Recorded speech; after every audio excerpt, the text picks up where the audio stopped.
Welcome back to PM Express Business Edition as we talk about the city sustainability concerns, the recovery, and also the December general elections. And how are all these things impacting on the business environment? Indeed, I'm grateful to have the president of the Association of Ghana Industries, Dr. Humphrey Eyimdake, with me in studio here, and also Dr. Joseph Obeng is the president of Ghana Union of Trade Association, as we talk about the business environment, the city's recovery, sustainability, and how this election uncertainty and all the rest is impacting on the business environment. Doc, the two docs said, thank you so much. And let me start from the Dr. Humphrey Eyimdake. I mean, how it might be too early days here, but how would you describe the year for industries? Well, thank you, George, again, and then thank you to my colleague, Dr. Obeng. Yes, the year has been relatively stable, say relative stability, traceable to the disinflation, and it's also traceable to the policy rate also swinging down, and you can also trace it to the year-on-year growth, second quarter growth. If you do the year-on-year analysis, you see it moved from 2.5 to about 6.9 as a second quarter growth. And as you trace a number of the indices, including the exchange rate or the rate of depreciation over the period as well, one could suggest that there has been relative stability and confidence level in the economy and in the business community. It's also underpinned by the signing of the IMF program that we're running. It gave further confidence, and also we could also realize that the MPC reports that comes demonstrate significant reserves that the Bank of Ghana has built, and also the gold trading. So all these innovations and the support system that are playing out are churning out their confidence level. And it's still early because it's not in doubt that there are still vulnerabilities within the structure of the economy that we could discuss, as i.e. the debt position of the IPPs, that's the power position. We could look at the debt position of the country, the debt restructuring that defers the debt to next year. And those are the vulnerabilities that we'll look and try and gauge the expectation of the incoming year. Doc, am I right to say that there is some more certainty now compared to the previous quarters, you know, and you highlighted all these things, and for industries, I mean, is there some certainty now going forward that at least you can plan for the next 2 or 3 months compared to the past where there was still a high level of uncertainty? Yes, you could say that to some extent, because however, the vulnerabilities that could trigger or derail these macro gains are still real. And that is why I trim in the subject matter of the debt position of the economy, of the country, and the IPPs in particular, the independent power producers can pull the plugs, and that derails your power position, and that could give you significant challenges. So those are part of the vulnerabilities within the systems, and therefore, as much as we're chucking and moving in gradually, backed up with the IMF programs, there's some extent of certainties. But the trigger there, beyond all this that I've captured, is also the exchange rate factor. The exchange rate factor derails predictions and projections. I say this because of the bi-weekly exchange rate policy that we run at the port. And we keep saying it triggers in the cost of doing business every 2 weeks. It goes to the extent of ballooning the debt of the country. And automatically it derails the macro gains that the economy attains. And this is traceable to the Ghana Revenue Authority Act 891, and then referencing that of the BOG fixing of rates. So these are part of the vulnerabilities and the concerns of predictability in terms of the exchange rate. And we know the exchange rate runs through everything from the farm gate all the way to the consumer. So these are the biggest challenge and the big elephant in the room that we need to see into the incoming year. The two major parties that are coming in. How do you seek to deal with this big issue? And Doc, I'll be coming more into the exchange and the expectations of the political party. But let me, Dr. Joseph Obeng, as well, for you, being in the trading space as well, for you, how would you describe the year 2024? Okay, so we all know what happened in the year 2022. Yeah. It was a really tough time, and most businesses lost their capitals and all that. But the truth is, when we entered the IMF deal, the second quarter of 2023 coming to up to December was relatively very stable until early stages of the year when the exchange rate also went up higher. But now we are also seeing some gains, and for which, like Dr. Humphrey said, we have to do everything to sustain these gains that we are having. I think we've come this far. If you look at the inflation figures that we're having, we're talking about 2022, where inflation peaked to about 54%. Yeah. Now it has come around 27 thereabout and all that. And you see that we've come this far. Bank of Ghana have also navigated through this situation very well for us to come this far. And that's why I'm even expecting that the coming monetary policy rate we also do something even further. Why you want the rates cut down? Well, if you look at the indicators, they are all getting better. So if the indicators are all okay, then our expectation that it pulls the monetary policy down so that it will also... but some would say that there is still some uncertainty, and it will be rather fair for the Bank of Ghana to hold on to the current 27% and then still watch after the election. Yeah, definitely. To cut and then come back. Definitely, that's how they should go. That's how they've been navigating. Initially, some of us did not even understand how they were doing it, but we had the results. So if whatever rate that they deem fit to make us gain this stability, we are not the But you are traders. I'm trader. I always normally that's what I would say. Yeah. Let me come to Doc. I mean, there's this argument always in town that they say that Bank of Ghana will have the rates at which you have the dollars. Are the numbers you've seen is that okay, the Cedi is stabilizing? Are you feeling that stability from industry level when it comes to transactions that you do when you are dealing with the banks and you are dealing with your partners? Regarding the exchange rate? The exchange rate. Before I deal with the exchange rate, I want to pick up from where Dr. Obin mentioned the MPC policy rate. And therefore you see, and in the economic balance, they have what we call the fish effect. And where the fish effect technically describes the nominal interest, which is equal to the real interest plus inflation, where all things are equal. That's the economics will tell you. Yeah. And we know all things are not equal. Definitely. So once all things aren't equal, then you deliberately make interventions, either in the real rates, so that once you are tempering with the inflation through the monetary policy tools, whilst you seek to use monetary policy tools to control the inflation within the equation, once all things have been not equal, of course, that will not drive down the nominal interest rate. It will not. So for you to do that, you do interventions. And let's accept it. So you see that the current finance minister introduced what we call the SME goal, or the SME growth program, opportunity growth. And it's giving out an interest rate of about 9%, comparative to what the commercial banks are doing. So you could see it is a deliberate action to bring about distortion because all things are not being equal.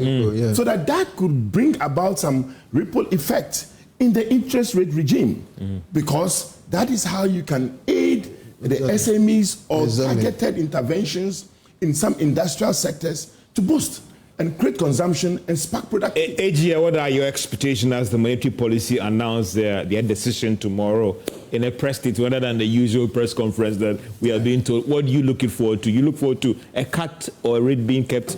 To us, what will boost consumption is a cut. What will drive productivity is a cut. What will drive what you call productivity, consumption, and job creation is a cut. So to the nation, that is what we want. So what does Bank of Ghana want? To them, perhaps they want to meet their inflation target figure at the expense of businesses complaining about. That's why the managers of the economy needs to weigh the balance. So to us, we want to create jobs. We want consumption to be driven. So that is why we have different players in the economy and to get the balance. And it is upon this that's why we are advocating that the Act 891 gives government revenue. But at what expense? The expense is that there's a transmittal effect of the inflation, imported inflation, transmittal effect of cost of doing business, transmittal effect of the total debt position of the economy, which is triggered by the exchange rate factor. So our exchange rate is ballooning at the end of the period, as against the revenue government is gaining. So who is giving the balance? Is 2 weeks sufficient? So our advocacy now to the government and then to all prospective leaders in the incoming year, that you need to go back to the Act 891. Let's discuss it. Is 2 weeks sufficient? It has economic issues that will be triggered. Some will call it the invisible theory that will come into the situation. However, you need to give it a balance. Doc, I'll be coming to the charge of businesses to the political parties in the presidential candidate as we go into the December 7 elections. But still back on the exchange rate issue about that. Are you feeling the impact? Some would argue that sometimes these are macro numbers. You're not seeing the thing down there. Are you feeling this recovery that we are seeing that, BOG has the rate, Abochi has the dollars? So you should realize that this goes into the future. These are temporal interventions, and we should know that we are in an election year. So players in the economy will want to make sure that all the figures are correct to the extent that they can. You ask that, are we having what they call the monetary circulation or what they call liquidity position in the economy? Is this sufficient? Is this sufficient to go round and to not trigger the inflationary rates? So there are factors that the monetary policy tool and the fiscal space play to make sure they attain their figures. Whilst the IMF is in town, of course, fiscal prudence and in terms of fiscal rationalization, in terms of the expenditure, there's a significant amount of construction going on. Between 2002 and 2003, a lot of projects were halted, correct? 2024, there's a lot of construction going on, stimulating the economy through construction. However, you got to be sure that as that goes in, what are the inflation targets? And you should be sure that the lights should be on, and you should make sure that you win power if all things go right. So the Cedi thing, as the numbers you're seeing up there, is it impacting on your operation? Can you plan more now? The recovery that we are said to be recording over the past 3 weeks. Don't you forget, business owners are rational people. There are speculators in there. We also project, knowing the cycle of election and its effect. So people might do their projections and make sure that they are well positioned and well priced, that granted that there are shocks after the election, they can still continue and still be in business. So they are cautious at this stage. But I'm saying that you're feeling the impact. Yes, definitely. Over the last 3-6 months, we've all seen the behavior of the dollar and been excited about it. That's why we use the word relative stability throughout the year. But into the incoming year, what is it going to be after the election? And that is a concern for Doc. Again, Dr. Jisobey, I mean, for consumers, you always go to the shop, they'll say, dollar no kosoro. The dollar has been stable for the past 3 weeks. Are you passing on that cost, that benefit to us as consumers? Definitely. In terms of, are you doing that? Oh, definitely, because let me tell you that the exchange rate, the dollar, is a key factor of our pricing. And so, depending on how much you bought the exchange rate, definitely you have no option than to pass it on to the farmer. And that is what is happening? No, you see, one thing that you do not even understand is that when we say inflation, inflation is the rate at which goods and services are going up. And so if we say that inflation have dropped and come down, it does not necessarily mean that the prices, the rate of growth has slowed, will come down, but it will slow. So that's how we see. And you see, different people bought their forests at various times. And so, where is the convergence point where prices will be benefited? Shifting the goalpost, because someone saying that if you are passing on the cost, if you let me finish. At the beginning of the month, it was more than 17. Now it's doing 16.5. Banks are doing even 15 something. And so when you bought it at 17 and the dollar has come at 16, then of course you have to manage your costing well. Otherwise you lose your capital because you have already committed to the forest. Yeah. You understand? And that's why I'm saying that unless we have a sustained gain, when we have that, then we have the convergence where the prices will come. So the prices haven't gone down despite the city stability. Most people, we are in competition. Yeah. Those who got the dollar at the good price now are having the field day. They will reduce their prices so that they will have a higher turnover. That's against the person. So some are doing it, some are also not doing that. And so that's what the market that we have is the consumer's market. So you exploit the market, search through, and then you go and buy from the person who is selling at a cheaper price. So when people say that we take advantage, because the competition is such that you cannot overprice yourself out of competition. Is that so? Nobody can do that. And so we do not necessarily pass on a cost that do not belong to the consumer. We do the right things. To add to that, you should realize that the structural weaknesses that are tabled as part of the concerns, irrespective of the gains, are still alive. So you are not at the farm gate price as a manufacturer. I mean, Doc, you are you are not passing on that cost to us as consumers. Structural gains and the inflationary rate, and we keep saying that our inflationary rate technically are cost push. And if they are cost push, and a clear example is VAT. VAT is a cost push. Those are the elements. And as a policy of government reading out a fiscal budget in a year, the VAT rate hasn't changed.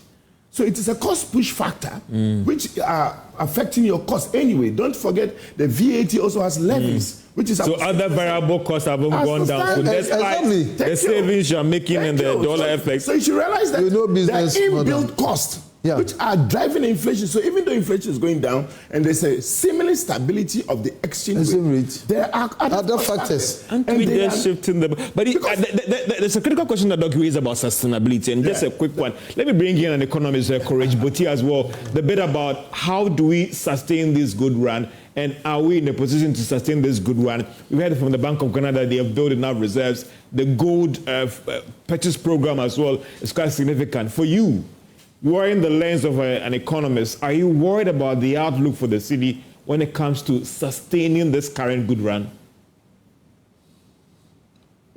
Your listeners, and good evening to you, Dr. Obeng, and then the other person on the panel. Dr. Joseph Obeng. Dr. Joseph Obeng, and Dr. Amfidake. It's been, it's been quite some year. Ups, down. Remember, whatever the rate of exchange rate may be now, I say 15.8, 15.75, depending on where you are looking at. Others are still quoting close to 16. Whatever it is, they move from 11 to the 90 pesos to whatever the rate is now. We may talk of relative stability, but moving from 11.90, take a 12 Cedi to 15.9. That's almost, I think, a 4 Cedi or a 5 Cedi or so, there about 4 Cedi depreciation in a year. That's not very palatable. We can play the percentages game and say the rate of depreciation is not so large. But then, if you look at it in relative terms, in nominal terms, we are adding about from 12 Cedi to 16 Cedis. That's like 4 Cedi to the dollar in the Cedi dollar exchange rate in a single year. Now, if you continue at that rate, you can imagine where your exchange rate will be in a few years to come. So I do not think the Cedi is stable. Why are we seeing the correction we are seeing at the moment? I do not necessarily think it's driven by the fundamentals or the market dynamics, really. It was in broad part, I mean, we've seen the worst of the Cedi in 2022, and thereafter maybe relative stability compared to the sharp decline we've seen previously. What are the factors, I think, driving depreciation through this year? It is liquidity issue one, and it is an issue of market confidence. Market confidence in that, yes, you've gone through debt restructuring. You're almost at the tail end of that. but do people trust the economy and the numbers? There are yes, inflation is declining, growth is picking up, but there are still concerns about whether Ghana is close to restoring debt sustainability, even locally, whether right or wrong. There are conversations about whether T-bill will be restructured. And these are the things that are fueling speculation. And in my candid view, I don't think T-bill is up for that conversation in it to start with. But we also have a problem of 2027, 2028, where large sums of the DDE bonds will be maturing. And the question is, what is government's plan, whoever government will be at the time, to take off those bonds, as in pay the principals on those bonds? These are triggering fears in people's minds that a second run of this restructuring could be triggered if there are no clear communications on the plan, if we are not building up sinking fund and all that. That is part of the speculation and the uncertainty around the exchange rate. Then you have the liquidity issue where the usual sources of flows to the local market, which will be the offshore investors, will be through trade, through remittances, and through capital account flows. So you have remittances coming in, you have trade flows coming in, it's okay. You do not have as much coming in from the capital account because you cannot borrow on commercial terms, and concessional financing is quite limited. And so you have now a situation where it appears Bank of Ghana is the main supplier of liquidity on the market. They have been doing so at 40 million a month until maybe a month ago, where they started injecting about 250, 230 million per week into the system. They're able to do so now, probably because reserves has built up to over $7.5 billion in gross reserve, about 3.4 months of import cover. We will see the data probably later today or tomorrow, where reserve is currently. But the question is, at that rate of 250 million, how long can we continue? A week? How long can we continue? And how long until reserves are depleted to threadbare? On the flip side, we are using gold for reserve to accumulate reserve to the levels we're seeing it. What is the daily or weekly accumulation of gold? And versus the amount we are selling off, and what is the net effect? And that will tell you the speed at which reserves will be depleted or accumulated. And so if we have data on the weekly or monthly accumulation of gold versus what the scale of intervention we are seeing now, how long it's going to go, I guess it's a response to the seasonality effect. I don't know if it will go beyond Christmas or it will even go to Christmas, but it's probably meant to tackle the pressures around the period as Mr. Obeng and his people Dr. Obeng and his people are importing for the festive season. They want to maybe tackle that pressure. How long will it go? And to what extent are we not depleting the reserve back to threadbare, where we will introduce vulnerabilities again? How can this will play on the minds of investors and people who move money? And so the sustainability of the Cedi going forward versus the dollar going forward or otherwise would depend on the answers to these questions. Then these are things I believe maybe at the next MPC meeting, if at all it's a press conference, we should be interrogating that. How sustainable are the current liquidity interventions? If we are clear they are sustainable, then we could say that the correction will continue. But otherwise, again, you may push it to a certain level. Remember, in 2022, the Cedi touched about 15, 16 Cedi to a dollar. And then there was a correction to 19, 11.9, thereabout. But anytime there is pressure, anytime there is uncertainty, that level it reached becomes, if you like, the ceiling. It is the level investors will be very quick to run back to. So we saw 17.9, 17.8, not so long ago. That is the notional ceiling now for a lot of people. So long as there is any sign or indication that there is everything happening is a horse and the fundamentals won't support it, it won't take long for it to get back to that 17.9. And so that is why we must be quite careful in managing the expectations. Fiscal performance has been quite on track so far. We're doing well with IMF reviews, and then the half-year numbers that were shown us looked good. And so, yes, it supports the fundamentals. How will it look at end of year? What will be reported? Will there be more arrears created? Will the deficit exceed target? Will the program still remain on track? We saw in 2016 that even in election year, with all the assurances that we would remain on track, things went off track. There were some holes in the budget that were discovered subsequently. What are the practices now going on? And will we discover end of year after the elections that we've created so much in arrears that we are not able to handle? All of these will quickly reverse the gains we are making, really. So if you ask about sustainability, I don't have an answer going forward, like how we can sustain it. It depends on the answers to the things I'm raising. And if they turn out good and meet expectation, yes, then we can sustain it. But if anything turns out contrary to what the expectation is, don't be surprised if we see things reversing quite quickly. And Courage, I get from you that still more data is needed to make any intelligent analysis or intelligent projection about the outlook for the city. But what do you tell those who say that we've seen the worst in terms of the city already? The imports, those who imported for Christmas, they've done it already. And one thing we hear that is driving the Bank of Ghana's position now is the strong gold reserves they've been able to build over the period. And based on that, even for the fact that we understand that even the target that was set for them by the IMF for the reserves, they've actually outstripped those targets. And so maybe that data that you're looking for will come, and that will feed into the market and deal with the speculatory activities and the uncertainty going forward to K1 2025. True. We have stripped the IMF targets, true. But then, remember, we are coming from a crisis, right? So the targets they'll set us are progressive. There are countries around us that have 10 months, 11 months of import cover, 6 months, 5 months, 7 months, thereabout of import cover. So we have having 3.4 months as at September is really not used. Relative to where we were and how we are coming from, that's impressive. We've seen reserve of 9-10 billion in Ghana in 2021 and even early 2022. Right, but in those periods, we saw the kind of decline that happened when market sentiment turned against you.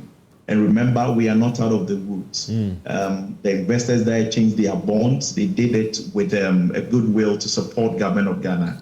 So they would also demand back that goodwill in managing the economy. All I'm saying is that if the fiscals turn out the way we expect, according to budget, end of year, if all the other expectations under the program are met, and the post-election conversation or analysis or revelation doesn't show fiscal excesses beyond what is expected, then, of course, the trend will continue.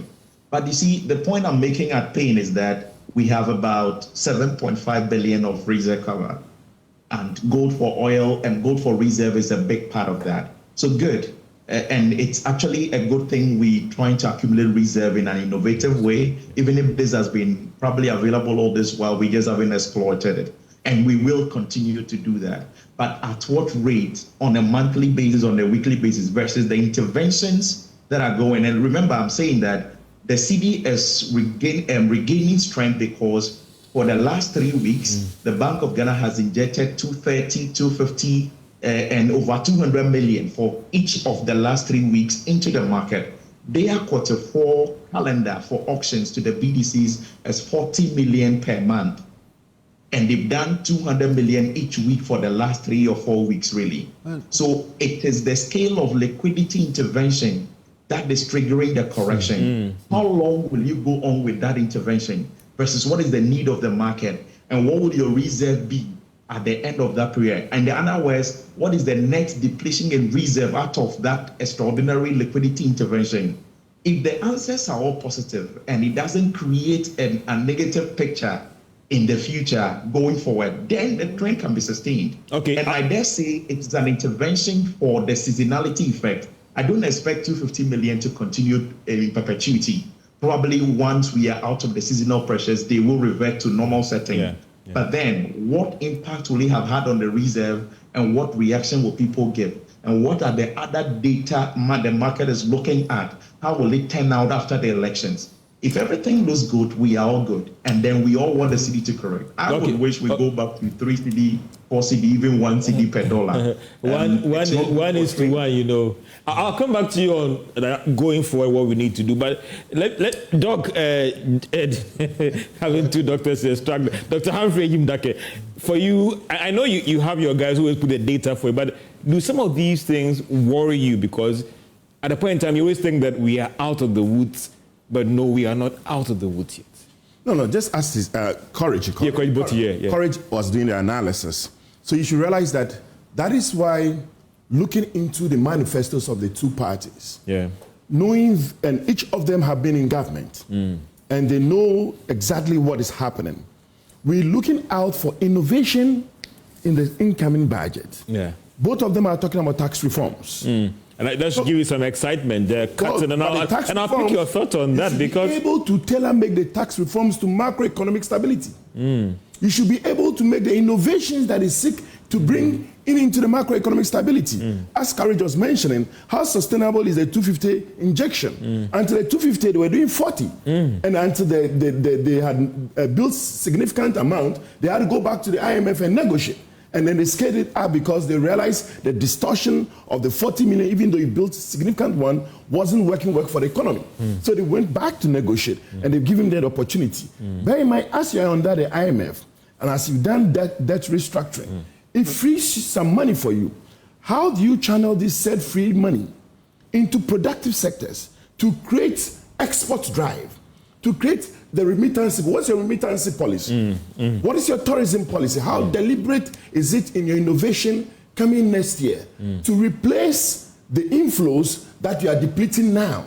So we expect to see this in the manifestos, and that each of the interventions you are bringing in will show the gap into the future. Perhaps some will be short term, some will be medium term. So your interventions in the incoming year of 2025, displayed in your manifesto, as an economist like him, trace it back to the stability and the sustainability into the incoming year. And that's what we look for in the various manifestos, to give ourselves confidence whether Party A or Party B has the capacity and the content to take the country forward. Do these things worry you? Because then, again, the concern is that, oh, we are out. Then one will say, no, hold on yet. It is early days yet. Yeah, I think we are still under IMF. Yeah. And so I don't see any difference in the figures, that is because IMF is still controlling.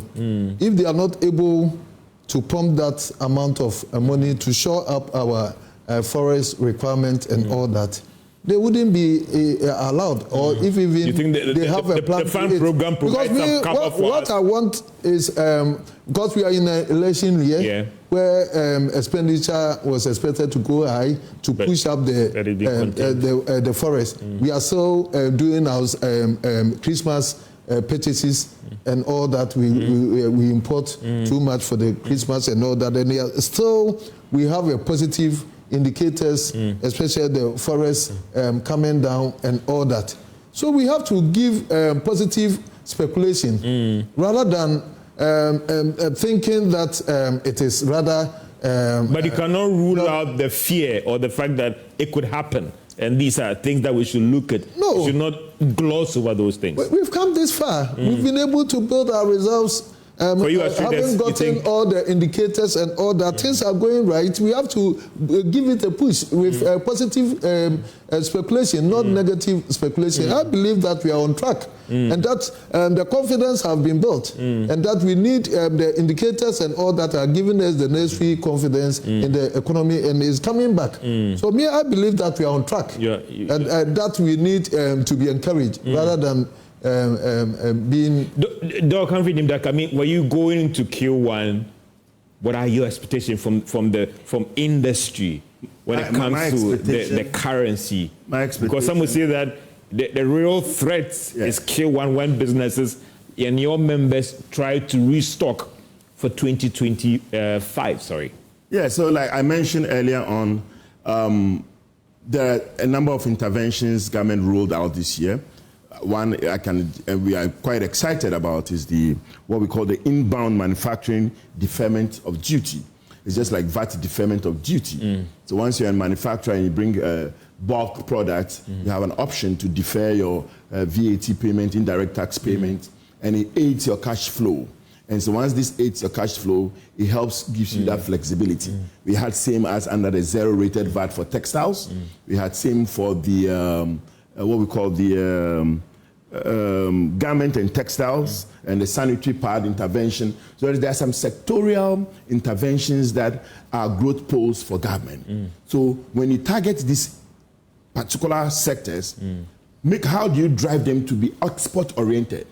So as the interventions are coming and they become export-oriented, they support your BOP in terms of the forex that comes in as form of remittances or in form of export receipts. Because at the tail end, whatever happens in the first quarter is to demonstrate whether we have significant reserves to shore the city so that our BOP is stabilized. So to the economists and to all parties in there, as we look at the manifesto, can you deduce that if there are tax reforms, and both has promised tax reforms, how is it going to aid your first quarter?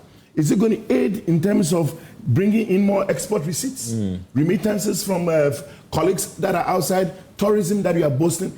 These are real policy-related issues that must be integrated to give you that comfort within the first quarter, and that will give me confidence. Because you should realize that the trade vulnerabilities are still existent. We're exporting gold, yes, but we're exporting raw gold, not value added. We're exporting cocoa, yes, but not significantly value addition. Okay, so then you proceed to other related export. What do you do immediately? As you are getting the reliefs, do you target such industries and these sectors and deliberately support them to increase and bring in more export receipts within the first quarter to give you that comfort?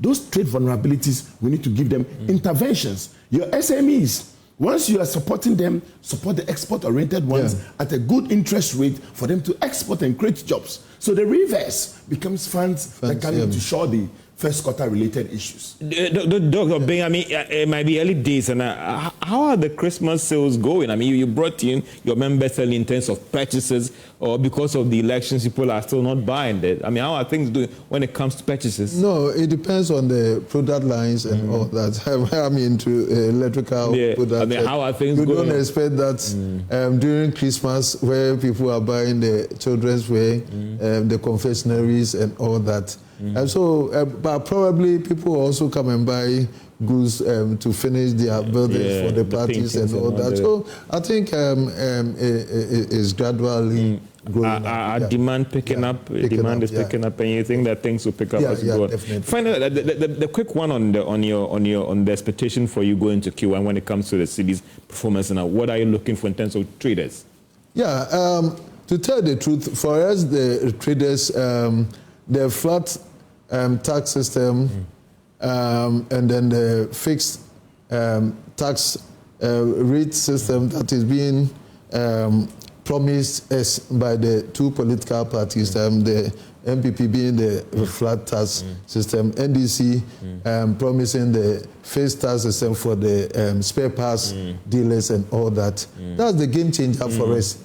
Because for us, if we are able to simplify the duty payment, that's all that we need. We have to. Doc, I'll be coming back to have a separate session on the charge to these political parties and what they are presenting as going to the general elections. From the business community, what do you want from these political parties in terms of favorable policies, and what do they have to do to give you some confidence and light? So I'll be coming back from the break to get more detail. But let me just get a quick round, maybe 2 minutes from you, Courage, on the currency as to wrap up. For you, going forward, what do we need to do? Because vulnerabilities would always persist. Going into Q1, what do we need to do on the monetary side and the fiscal side to at least stabilize things a little bit or sustain this recovery, if I can use that expression that you don't want to go there? If I have answers that work, then maybe the next government may be looking for me as a governor. These are really good thoughts. These are really thought. I think the things that drive uncertainty in our markets are really known. And when people really complain about the IMF and that they don't develop a nation and all that, I sometimes shudder to differ, because I think that, and I've made this analogy before, if you kept walking out at night, not wearing the appropriate kit, sleeping outside mosquito net, and you get mosquito bite all the time, the disease you get very frequently is malaria. and what treatment you get when you go to hospital, anytime you go with malaria treatment. It could be artesunate, it could be any other one, but it's malaria treatment. And our problem, the reason we go to IMF and we get same solutions all the time is because our sickness is the same. It's about the fiscal discipline. It's about the credibility of monetary policy. And it's about how those things interplay to drive growth in the real sector activity and how much production is happening as a result of the complementarity between these two main policy sets, right? So for me, get the basics right. And I know in a difficult terrain, I'm a lover of football. If you are down on confidence, if you are struggling, your coaches tell you, go back to basics. Do the normal breaking and passing. So we are entering a phase in 2025 where I think whoever wins may not be too much under pressure to do anything new because we all understand the difficulty we are in and the need to steady the ship to shore. So in my view, if you are a new government trying to pile up so much in terms of projects and all that, there are capital heavy, you are actually killing yourself. You can actually get the goodwill of Ghanaians by saying that the economy is in the bad place and we need to steady the ship, so you do the basics. Correct. I would come back to you on the charge for the new government next year, but when you spoke about football and the challenge, I hope you're not a fan of Manchester United struggling out there. As PM Express Business Edition, we'll take a quick break and we'll be right back as we focus more on elections. The charge for the new government, the political parties, what do the business community want as you go to the polls next week to cast our ballot for whichever party that you believe that has your interest at hand. This is PM Express Business Edition. We'll be right back after this break. Welcome to PM Express Business Edition as we look at the city's recovery, how do we sustain it, and the December elections, 7 elections. And what are the charge of business? What do the business community want as we approach the December 7 elections? Are these presidential candidates giving them what they want? Or it's really about the fact that it's just about the promises. Today, we're engaging the business community on their thoughts, their expectation, the charge to these political parties. And Doc, everyone is promising you guys some tax cuts. That should bring some excitement to you as a trader. Yeah, that's the best way to go. We are talking about import substitution. We are talking about self-sufficiency.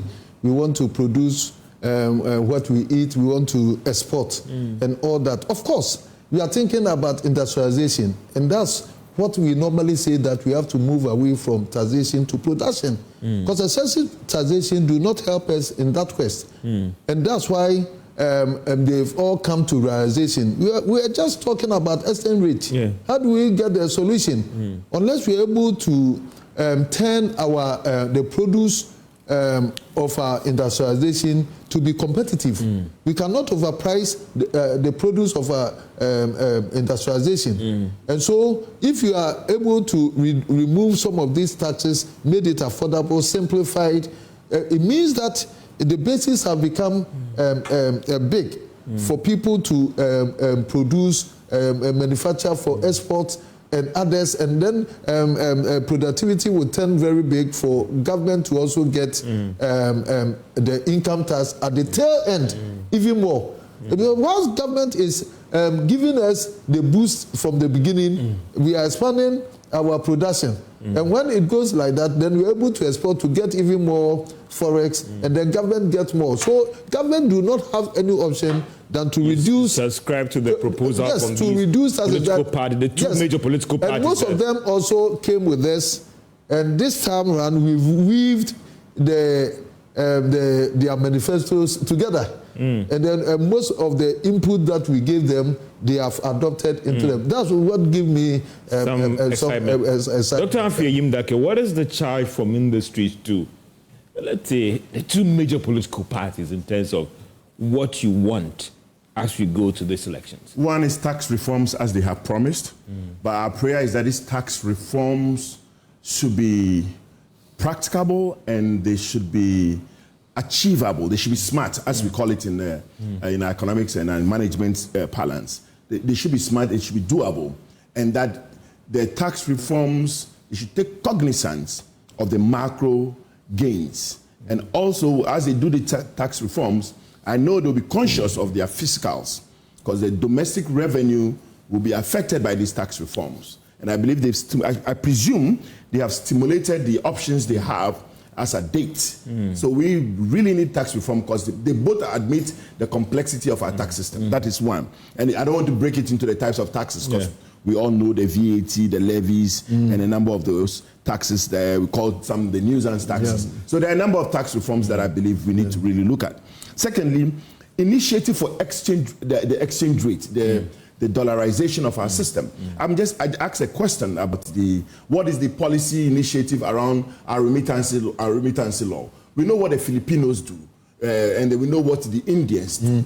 We know what the other countries do regarding exporting of their talent and labor, and they have clear remittance policies regarding that. In the flip side, you drive tourism as another means of creating revenue through your forex. So in the short term, in the first quarter, assuming you anticipate a $10 billion shortfall, can you design a policy regarding tourism and a remittance policy to presumably give you a $4 billion, and then also target your export company, existing export companies? Once you go by starting, it takes time to go through their correction period before you say, Jack, either you're getting out of power or the situation is worse. Target existing export companies, give them some intervention to drive export.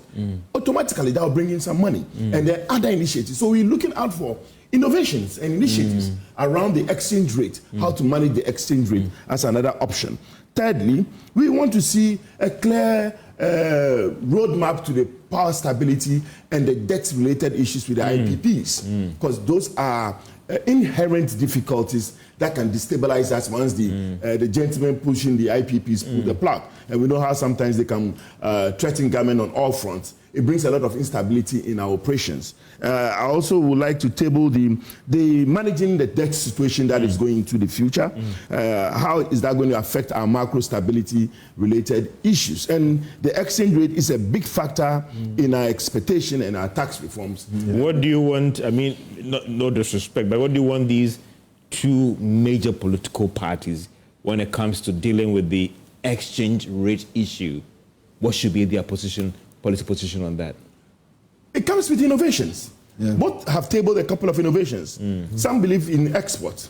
But I keep saying that from export day one, how do you seek to do that? Are you going to give them the big push into the export? Some will say that immediately I will drive digitization into tourism. I may do what we call the gold reserves. They have a concept on the gold reserves as a backup to the dollar. Let's see how these innovations play out. They should come out and give us further details, because the critical thing in the room is the exchange rate factor. So what is the innovation that will aid you rake in more exchange rate and then possibly control? And there's another one that is critical, that will harmonize what I describe as the GRA Act that runs through. That is immediate, and we expect that in their fiscal or in the first budget of the incoming government. It should be part of the budget. Because so they should do a lot of deliberations about it.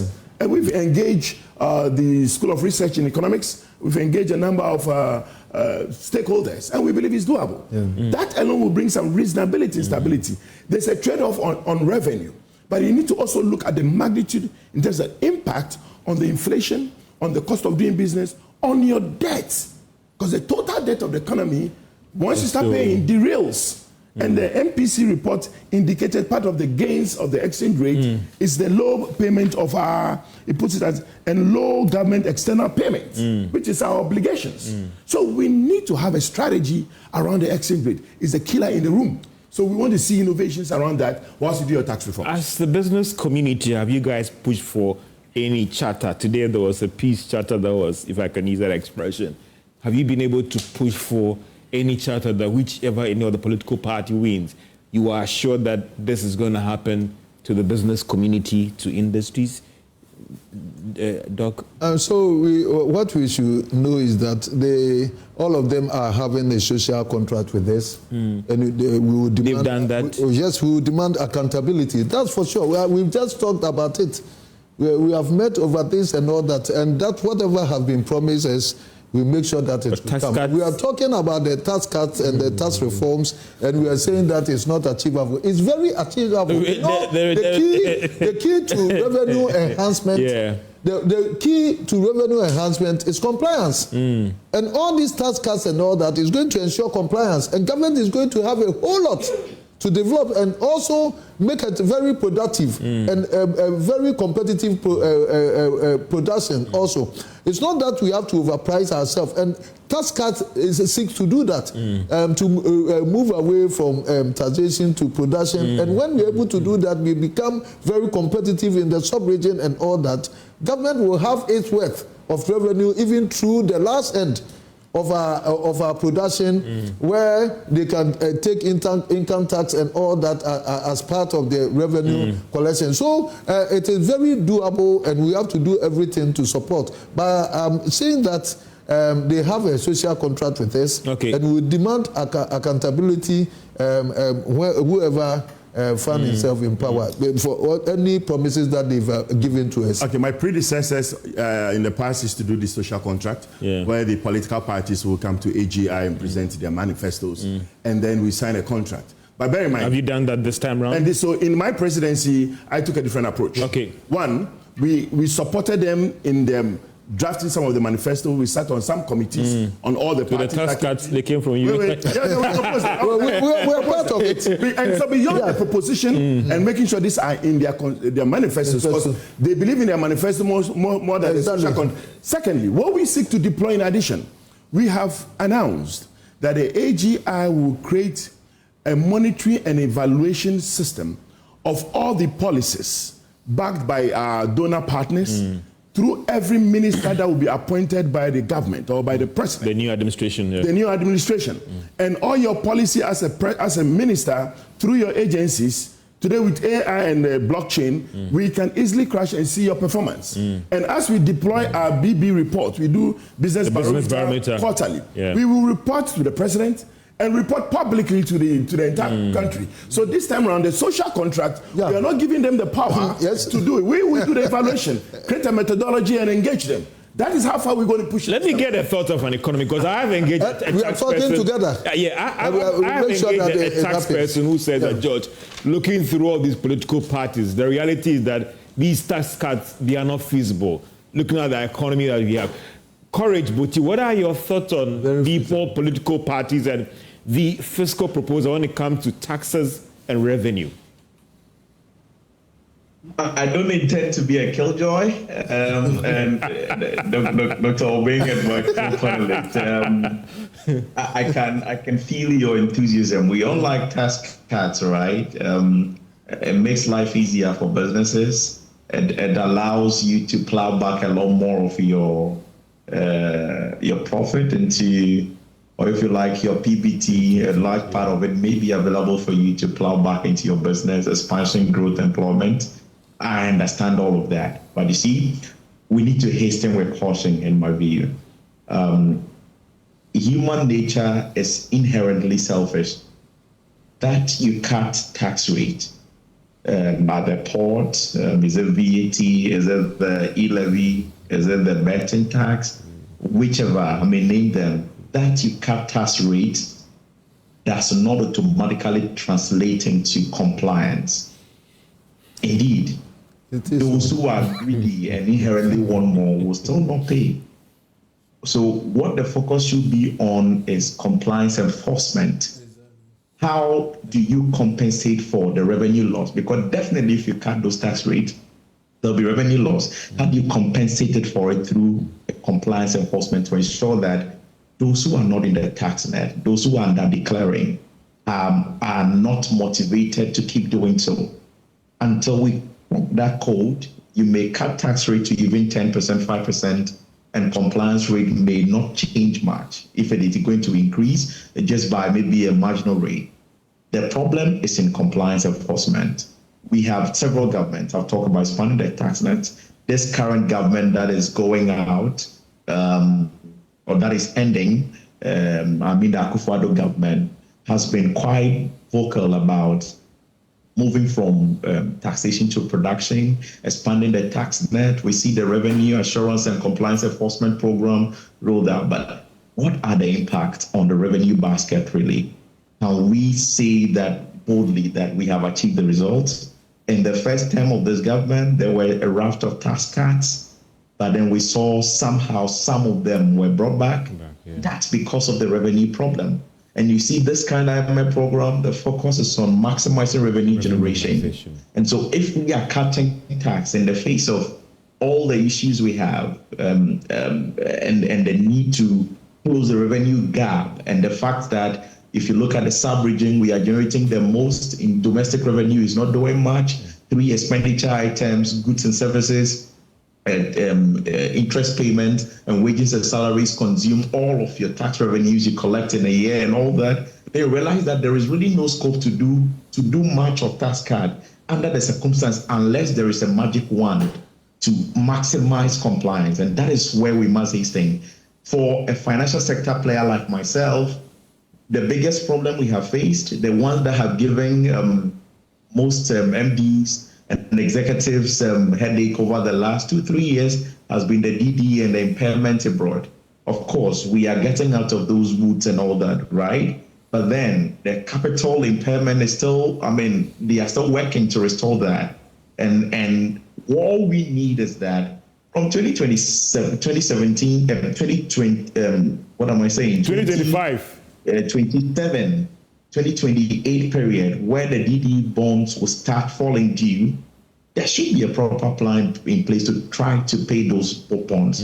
If we don't do that and we have to go through another round, what it would do to banks will not be great. And then the recovery that we see will not be so palatable.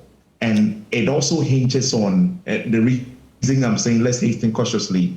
Let's not be in a hurry to cut so much tax now, so that we can raise the needed revenue to build the sinking funds, to close the revenue gap, and gradually tilt towards that maximum optimal tax rate that can balance the risk to growth and public revenue, so that we all come to that level footing. Until we do that, if we hasten to do it, if we hasten to cut all the port tariff and all that, yes, it will sound good for everybody, but then you'll be creating imbalances in a lot of other sectors that may need some compensation for in the future. That is my to all these political parties or to businesses out there, hasten the expectation about tax cuts and the impact on your operations, right? I didn't get that. I was talking about the fact that the businesses out there, they should hasten the expectation when you hear all these political parties promising you tax cuts and scrapping certain taxes. I think so. I think we should manage our expectations. Okay. We should manage our expectations because there are Doc, Humphrey, they're saying manage your expectation, your social contract that you're demanding. The reality is that the economy is still struggling to raise the required revenue. So they all have done this tax compliance enforcement, policing people, bullying people, and all that, and with high taxes, and people have dodged the tax payment. It has not helped. And that's why when we all sat down, we all found a solution in the tax cuts, that we have to make taxes affordable, simplified, and that's what is naturally going to bring. That the economy is not ready for these tax cuts. But when they have been giving us higher taxes to pay, and yet we are reeling behind our neighbors in the sub-region when it comes to GDP. Compliance. Because compliance is high in those corridors because their taxes are very low. We have to learn that. So tax compliance comes naturally when taxes are affordable and simplified. And that's what we drummed home with these manifesto committees from all the political parties, and they understood. And that's why they have all adopted it, because that's the only workable solution for today's problem that we are facing, for today's problem. And so we have nothing to do than to make taxes very affordable. That is happening elsewhere. Yeah, otherwise, if we make a bit of intervention, let me finish. Okay. I agree with you. Okay. You're saying that you agree with him, encourage, you're making a very important submission. We've done this for years. We have been putting high taxes because we always put the taxes before production. So and it hasn't helped us. It hasn't drop the rates. Exactly. It would help compliance. And simplify and make it affordable. There are some who are punching some holes and these tax cuts and how feasible. And I'd love to take his thought on it. Yeah. As they propose the tax reforms, both of them has also proposed fiscal rationalization. And to the extent that they are both adopting PPP or a public partnership to take some significant burden of the fiscals from the government onto the private aspect so that you redistribute the said the imbalances between your revenue and expenditure. So as much as the Courage is making a strong case that some of the proposals might be difficult to attain because you are within a WTO rule. Reality. You are under an IMF program that is pushing for you to raise more revenue. It's still doable once you have a balance between your fiscal rationalization, taking some of the burden of government so that you lower the expenditure there and distribute it under the policy of a PPP and shift that so that your revenue basket will get some balance. When you approach it with that mindset, some of these tax reforms are doable, and especially that of the GRA, we will push strongly. Thank you. You talk about GRA, I mean, how has the engagement been? There are still concerns about, some are saying that they are still too aggressive on businesses and all the rest.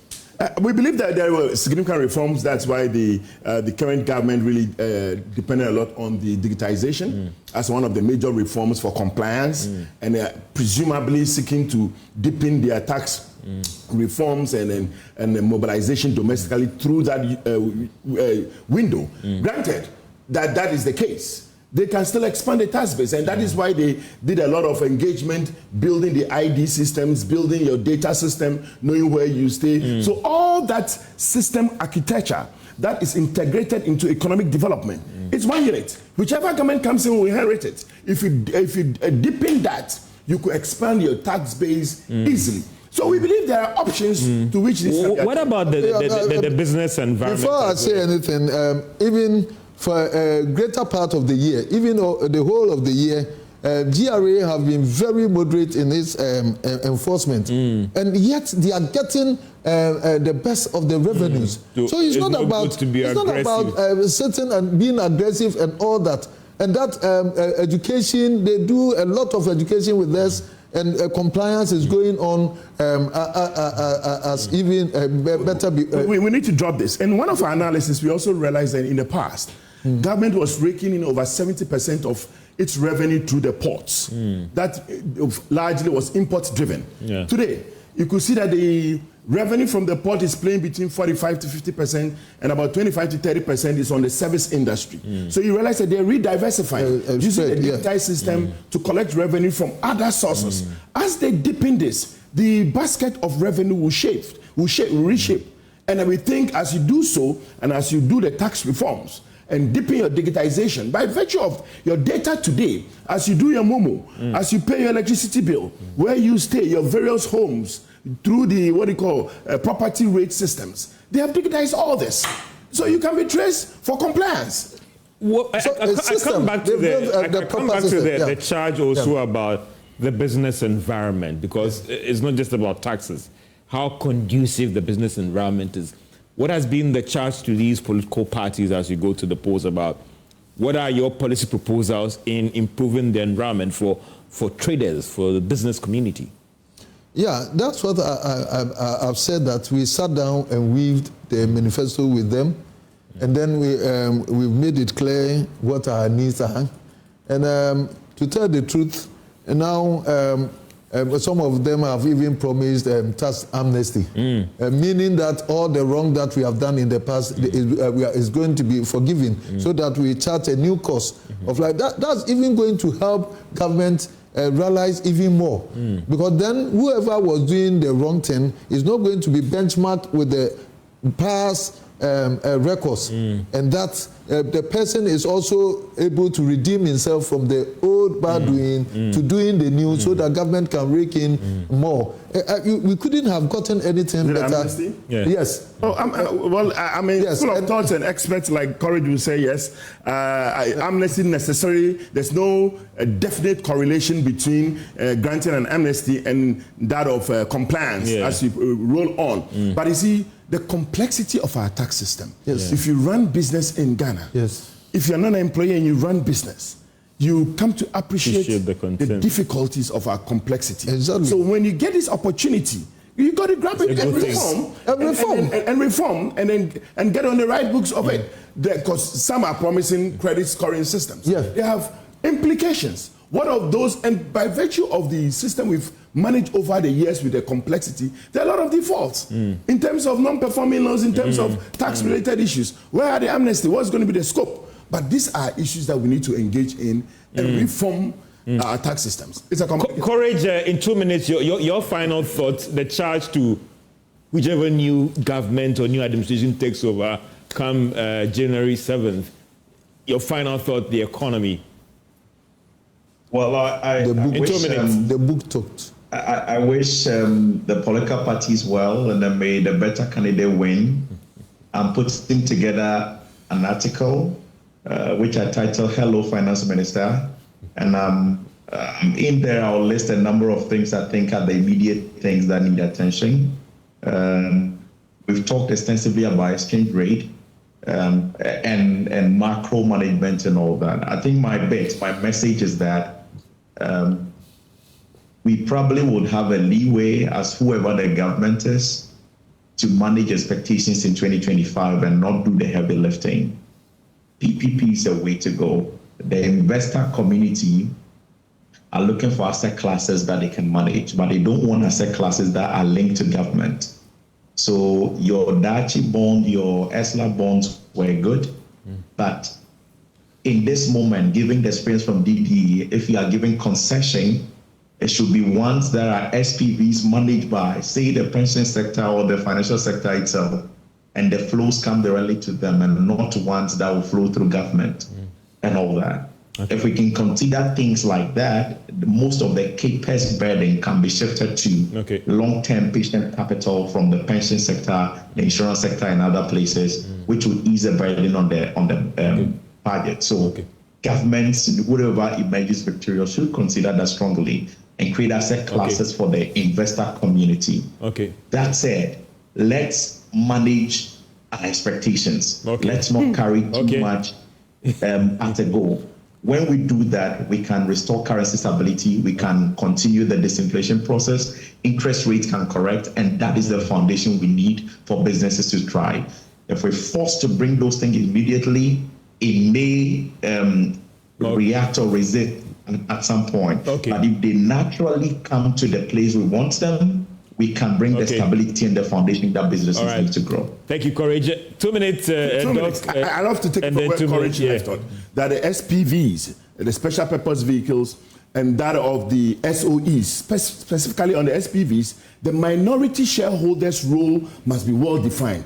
Government has a lot of minority shareholding, a number of SPVs. The governing structure are nothing to write home about. The gains to government are not coming. We need to get our tax officers so that little that government gets out of the SPVs, that will be decoupled from the government in terms of the PPP, will run well and government to get its necessary take for that. Our SOEs, the governing structures of our SOEs must be looked at by the incoming government, because most of our SOEs, their governing structure, are a challenge to governance, and we see them in our negatives, mostly in negatives. And in elsewhere, they are the driving force for development.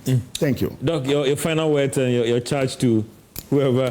For us, the taxation should give way, it should be very affordable. Lower the rate. Lower, because the duties that we pay and all that. So for us, the flat tax system and then the fixed rate tax system that is being proposed by the two political parties. One for the fixed tax by NDC, they made it for the spare parts delays. The flat tax system by the MPP party, that it cuts across all the sectors of our products. And so if they are able to do this for us, that's what we seek. And so that's the game changer. And that's what people are looking forward to. And whoever come, we are going to demand accountability of that, because we are so braced up for that. And that we should make the buyer beware. They say, let the buyer beware. Okay. So we want them to know that we are going to demand. And we've talked about so many things behind the scenes. So that to hold on, whoever comes. Okay, in 30 seconds, is this thing through that because of the elections, virtually everything is stolen? I mean, I'll get someone who said that even processing a loan, that is delayed, and all the election uncertainty has slowed everything. I mean, business community, help me out. That these things are right. The lame duck theory is real. I mean, when this things have slowed because it happens, and not only in our jurisdiction, it happens everywhere. Between Biden and Trump, now you could see there. Even NATO, when we see Trump, and then they notified Biden. So it is happening. I mean, so it's just a transitional period, and everybody wants to realign. Don't be shaken. Once you have a good idea, it's a matter of time. You get what you need. Well, indeed, once you have a good idea, this has been PM Express Business Edition. As we go into the polls next week, you know, we all should stand for peace and let the better candidates come out victorious and be sworn in January 7th, 2000. About signing, having an engagement at private sector with the IGP today, the National Tax Security, and assuring us of confidence. So it's all a wrap for PM Express Business Edition. Have a great day.